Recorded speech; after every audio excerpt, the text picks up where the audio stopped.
Hello student, good morning, namo buddhaya. Jumpa kembali dengan Teacher Yohana di video pembelajaran tematik kelas 5. Masih semangat belajar? Harus semangat.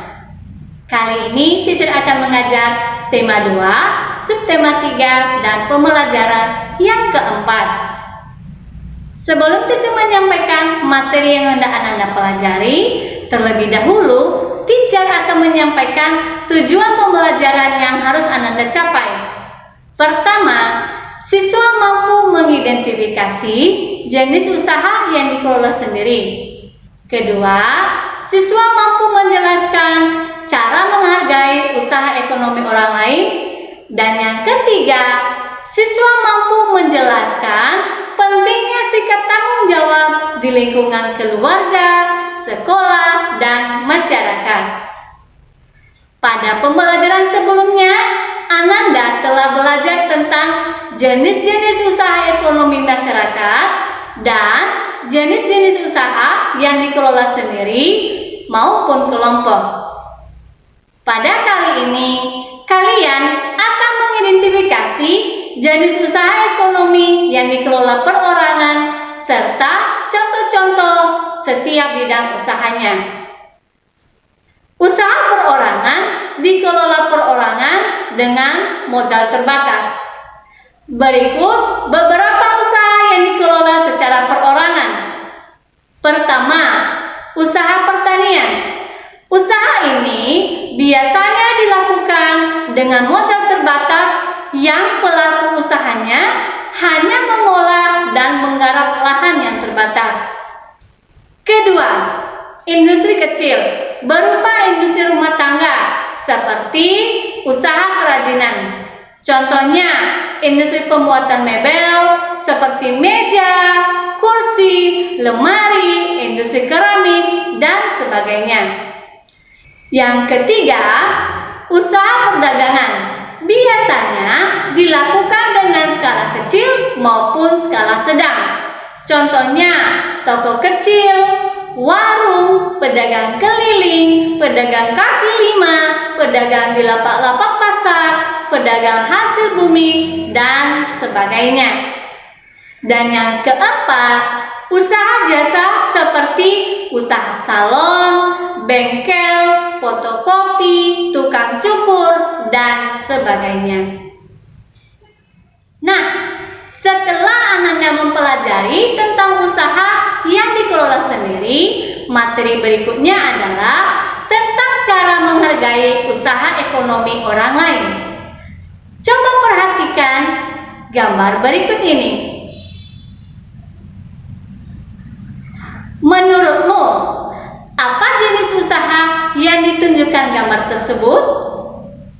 Ya, ini adalah usaha penjualan bibit tanaman. Meskipun terlihat sederhana, bayangkan jasa penjualan tanaman tersebut. Dia menyediakan bibit-bibit tanaman yang akan tumbuh, menghijaukan, dan memperindah lingkungan. Daun-daun hijau tanaman-tanaman tersebut akan menyediakan banyak oksigen buat kita. Dengan oksigen yang selalu tersedia, maka kesehatan kita pun akan terjaga. Sekarang, kalian tahu kan betapa besar jasa penjualan bibit tanaman tersebut? Setiap orang akan melakukan kegiatan ekonomi untuk memenuhi kebutuhan hidup. Ada yang menjadi petani, pedagang, nelayan, pegawai swasta, pegawai negeri, tenaga medis, pengusaha, dan lainnya. Meskipun berbeda, setiap kegiatan usaha ekonomi harus kita hargai. Bagaimana cara kita menghargai kegiatan usaha ekonomi orang lain? Cara menghargai kegiatan usaha ekonomi orang lain antara lain sebagai berikut. 1. Menumbuhkan persaingan usaha yang sehat dalam kegiatan perekonomian. 2. Menghormati usaha ekonomi orang lain dengan tidak iri atas keberhasilannya. Ketiga, menjunjung tinggi setiap jenis pekerjaan yang dilakukan orang lain. Dan yang keempat, meneladani keberhasilan orang lain dengan meniru sikap positif orang tersebut.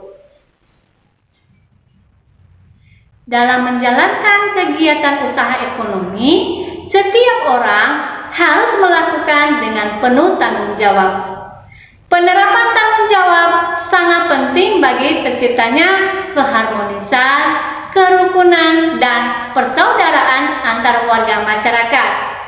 Selain itu, penerapan tanggung jawab dapat juga menciptakan ketertiban, keamanan, dan ketenangan di dalam masyarakat. Bagaimana jika tidak ada penerapan tanggung jawab di dalam masyarakat? Jika tidak ada penerapan tanggung jawab di dalam masyarakat, maka akan menyebabkan terjadinya ketidakharmonisan dalam masyarakat, kekacauan di mana-mana, dan tidak adanya kenyamanan dalam lingkungan tersebut. Oleh karena itu, biasakanlah bersikap bertanggung jawab, baik itu di lingkungan keluarga, sekolah, maupun dalam masyarakat, dalam kegiatanmu sehari-hari. Demikianlah materi yang dapat teacher sampaikan pada hari ini. Teacher berharap Ananda sekalian mampu memahami materi yang telah teacher jelaskan dan bermanfaat bagi kalian. Nantikan video pembelajaran berikutnya. Terima kasih. Namo Buddhaya.